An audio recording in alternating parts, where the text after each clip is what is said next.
హ్మ్. పద్ధతి. అదే సమస్య వస్తుంటే ఇప్పుడు ఆ లింగమనేని లాంటి వాడికి తీసుకొచ్చి ఇస్తే నెగెటివ్ వెళ్తది. మరి అదే ఆయన హ్మ్. ఆలోచించుకోవాలి. నన్నడిగితే మంచి వాయిస్ స్ట్రాంగ్‌గా జనసేన తరపున వినిపించేటటువంటోళ్ళని ఎవరినన్నా గనక రాజ్యసభకు పంపిస్తే పవన్ కళ్యాణ్ చరిత్రలో నిలిచిపోతారు. సరే ఇక్కడ కూడా తెలుగుదేశం పార్టీ రాజకీయం కనబడుతుంది. అసెంబ్లీ ఎన్నికలు ఇందాక మీరన్నట్టు ఇప్పుడు భీమవరం పులవర్తి రామాంజనేయులు ఆయన పక్కా టీడీపీ.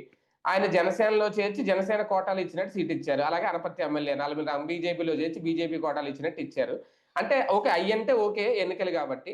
ఇది రాజ్యసభ స్థానాల్లో కూడా అదే రాజకీయం చేస్తే అర్థం కాదా జనసేన అధినేత?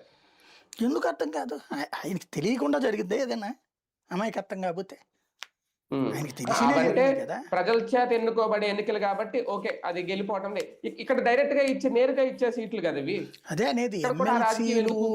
రాజ్యసభ లాంటిది పార్టీ కోసం కష్టపడి ప్రజాక్షేత్రంలో హ్మ్. గెలవలేని వాళ్ళకిచ్చేవి. అవును. అవును. పార్టీ కోసం కష్టపడుతూ ప్రజాక్షేత్రంలో గెలవలేని వాళ్ళకిస్తారవి. అవును. విజయసాయి రెడ్డి గారికి అట్లాంటిది అలాగే గనక కదా ఇచ్చారు ఆ! మొన్నటి వరకు. హ్మ్. అట్లాంటిది హ్మ్. గనక రాంగ్ దోవను పట్టిచ్చారనుకోండి, ఇంకా ఆళ్ళకి, ఈళ్ళకి, ఈయనకి తేడా ఏముండదు. ఈయన అదే కదా! భిన్నమైనటువంటి రాజకీయం అంటున్నారు గదా!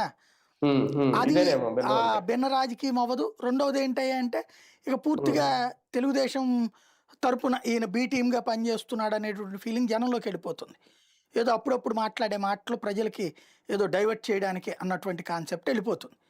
అది హ్మ్. ఆయన ఆలోచించుకోవాల్సినటువంటి అంశం. ఏం హ్మ్. హ్మ్. జరుగుతుందన్నటువంటిది. హ్మ్. హ్మ్. కానీ ఒక్కటి సార్ ఇక్కడ టీడీపీ సీనియర్‌లు నిజంగా ఎంత వరకు మొఖం చాటేస్తారు? లేదంటే బాబు గారు ఏం చేసినా